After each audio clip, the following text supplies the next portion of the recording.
Marriage and love have nothing in common. They are as far apart as the poles. They are, in fact, antagonistic to each other. No doubt, some marriages have been the result of love, not, however, because love could assert itself only in marriage. Much rather, it is because few people can completely outgrow a convention. There are today large numbers of men and women to whom marriage is not but a farce, but who submit to it for the sake of public opinion.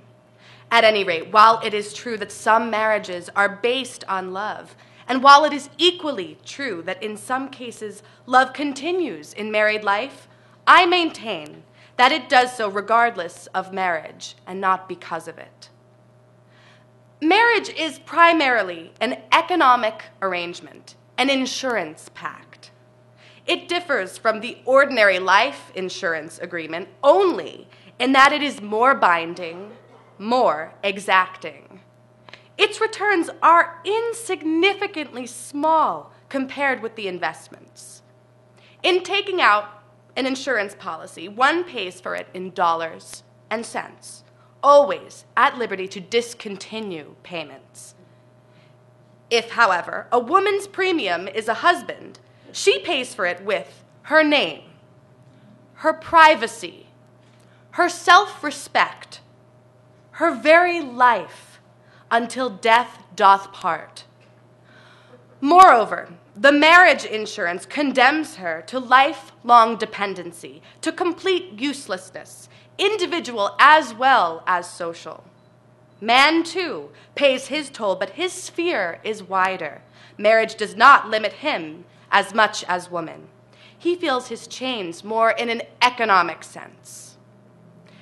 In our present pygmy state, love is indeed a stranger to most people, misunderstood and shunned. It rarely takes root, or if it does, it soon withers and dies. Its delicate fiber cannot endure the stress and strain of the daily grind. Its soul is too complex to adjust itself to the slimy woof of our social fabric. It weeps and moans and suffers with those who have need of it, yet lack the capacity to rise to love's summit. Someday, men and women will rise. They will reach the mountain peak. They will meet big and strong and free, ready to receive, to partake, and to bask in the golden rays of love. What fancy, what imagination, what poetic genius can foresee even approximately the potentialities of such a force in the life of men and women? If the world is ever to give birth to true companionship and oneness, not marriage, but love will be the parent.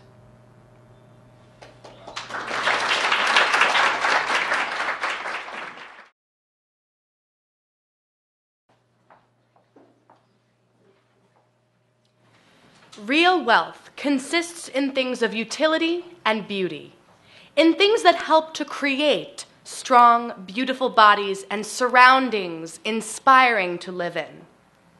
But if man is doomed to wind cotton around a spool, or dig coal, or build roads for 30 years of his life, there can be no talk of wealth.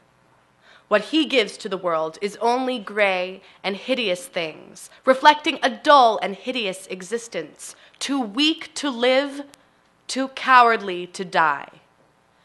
Strange to say, there are people who extol this deadening method of centralized production as the proudest achievement of our age. They fail utterly to realize that if we are to continue in machine subserviency, our slavery is more complete than was our bondage to the king.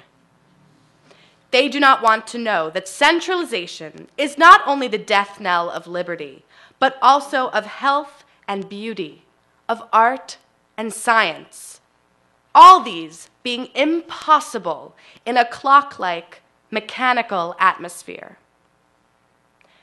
Anarchism cannot but repudiate such a method of production. Its goal is the freest possible expression of all the latent powers of the individual.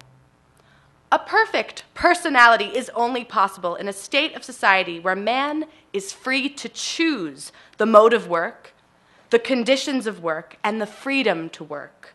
One to whom the making of a table, the building of a house, or the tilling of the soil is what the painting is to the artist and the discovery to the scientist. The result of inspiration, of intense longing, and deep interest in work as a creative force. That being the ideal of anarchism, its economic arrangements must consist of voluntary, productive, and distributed associations, gradually developing into free communism as the best means of production with the least human waste. Anarchism, however, also recognizes the right of the individual or numbers of individuals to arrange at all times for other forms of work in harmony with their tastes and desires. Anarchism then really stands for the liberation of the human mind from the dominion of religion, the liberation of the human body from the dominion of property, liberation from the shackles and restraint of government.